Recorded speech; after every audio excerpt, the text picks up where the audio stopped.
हिसार से भारतीय जनता पार्टी के सांसद ब्रजेंद्र सिंह इस वक्त हमारे साथ बने हुए। सर, दीनबंधु सर छोटू राम की जयंती के मौके पर खास कार्यक्रम यहाँ पर आयोजित किया गया, चिंतन किया गया, मनन किया गया उनकी जिंदगी के बारे में। हाँ, आज बसंत पंचमी भी है और सर छोटू राम जयंती भी है।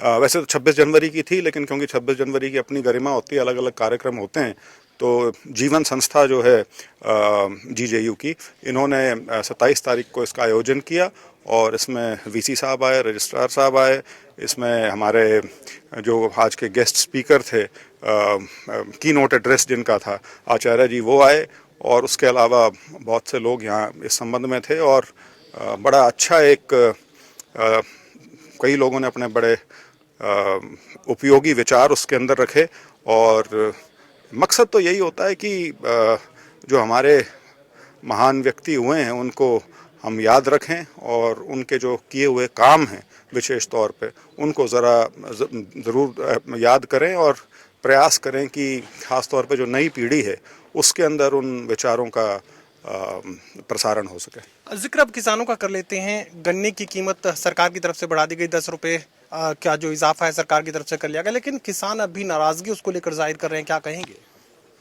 नहीं, अब देखिए, वो तो एक सरकारी चीज़ है, उन्होंने अपना जो एसएपी जो है उसमें कुछ वृद्धि दी है और मुझे तो आज तक कोई साल ऐसा याद नहीं है जब वो वृद्धि दी और उससे किसान संतुष्ट हुआ हो।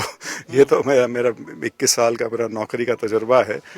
लेकिन जो आर्थिक स्थिति है किसी भी प्रदेश की, जो आर्थिक अवस्था है, उसको ध्यान में रखते हुए इस तरह के निर्णय लिए जाते हैं और हाँ, ये है कि कम है, उम्मीद है थोड़ा और बढ़ जाएगा। ई टेंडरिंग को लेकर अब भी जो संशय की स्थिति है वो बनी हुई है। सरकार तो 2 टूक कह चुकी है कि ई टेंडरिंग से पीछे नहीं हटेंगे। अब सरपंच भी कह रहे हैं कि ई टेंडरिंग लागू नहीं की जा सकती, तो आप क्या इसमें कोई बीच में दखल देना चाहेंगे? नहीं, मेरा दखल का इसमें कोई विषय नहीं बनता। मैंने तो सिर्फ एक सैद्धांतिक बात की थी, वो ये है कि जो हमारी पंचायती राज संस्थाएं हैं जिनका अपना एक संवैधानिक दर्जा है, उनको जब उनके चुनाव होते हैं उनमें लोग अपना विश्वास रखते हैं, उम्मीदें भी बहुत रहती हैं लोगों की, तो सरकार को भी उनमें विश्वास रखना चाहिए।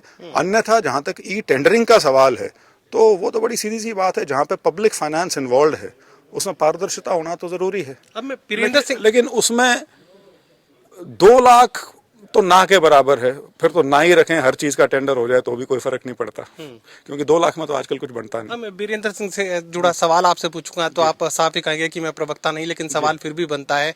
अब वो जो 23 मार्च और जींद की धरती पर 1 लाख की भीड़ जुटाने का दावा चौधरी वीरेंद्र सिंह कर रहे हैं, उस भीड़ को बुलाने में आप भी शामिल हैं या नहीं है, एक बात। और दूसरी बात ये कि आप जिक्र कर रहे थे कि न्योता आपको नहीं मिला, तो अब न्योता शायद मिल गया। वो तो हल्की बातें हैं जो मैंने की थी, कोई उसमें उसको इतना सीरियसली मत लिया करो।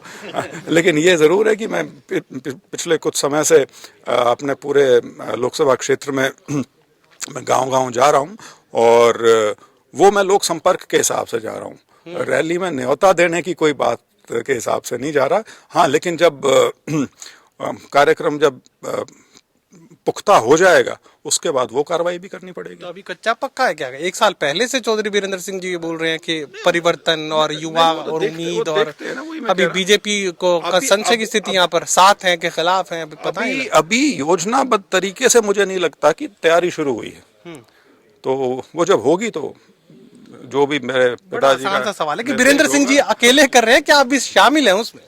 वो नॉन पॉलिटिकल प्रोग्राम है, वो पार्टी पॉलिटिक्स का प्रोग्राम नहीं है, तो उस नाते में उसमें शामिल भी हूं और नहीं भी। चलिए, घुमा के जवाब यहाँ पर भारतीय जनता पार्टी के सांसद देते हैं, वो शामिल हैं भी और नहीं भी। अब वोटर के लिए समझना जरा मुश्किल हो जाता है कि राजनीतिक है, गैर राजनीतिक है। फिलहाल चौधरी वीरेंद्र सिंह 1 लाख से ज्यादा की भीड़ जुटाने का दावा जींद में कर रहे हैं और उनके बेटे यानी हिसार से भारतीय जनता पार्टी के सांसद ये कह रहे हैं कि मैं साथ हूं भी और नहीं भी। सहयोगी कमल के साथ doctor Mahesh Kumar, total news, Hisar.